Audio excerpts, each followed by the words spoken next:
1-year performance niya is 0.71%. Ibig sabihin, yung pera nyo sanang 1,000, negative siya ng 0.71. Kung ang pinili nyo ay itong dividend paying. Pero maganda naman siya, meron siyang dividend. Okay, so makikita nyo dyan.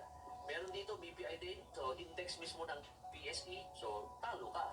Or ibig sabihin, yung 1,000 pesos mo, hindi na 1,000, mas mababa sa 1,000 ng 0.43% within 1 year. Kaya dapat guys, dapat long term ka or medyo 5 years, ganun dapat kung yan yung mga pipiliin mo. Dito naman, meron naman dito si Attrag Money Market. Conservative ka, pero nag-profit ka ng 4.27% dun sa save mo. Kasi pag nag-save ka lang or nag-50 pesos ka lang sa savings lang, walang kita yon. Pero kung nilagay mo dito, meron siyang maliit. So, may mga percentage makikita nyo dyan.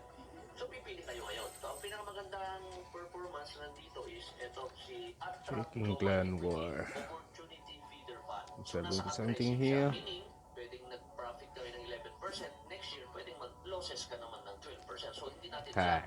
So, it depends sa risk appetite mo. So, kailangan mong tanungin yung sarili mo kung ka ba ay aggressive. Ibig sabihin, malaki yung percentage na gusto mo, conservative. So, ang rule naman dyan is, the higher the reward, the higher the risk. Okay? The lower the reward, the lower the risk. So, marami kayo pagpipilian. Pagpipilian, ito naman, risk.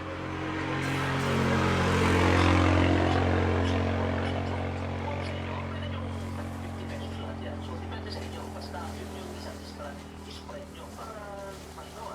Mapopong up niya. Halimbawa, lahat yan, 50 pesos per week sa inyo. Itong lahat yan, di mapopong up niya. So, halimbawa, napili nyo itong medyo aggressive. Makikita nyo dito, you can buy.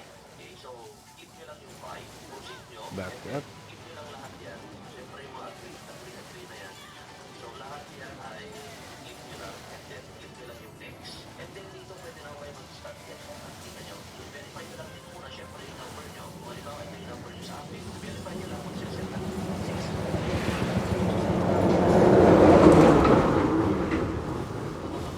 So, ganun yung step by step na gagawin natin. So, pipili lang kayo sa mga available.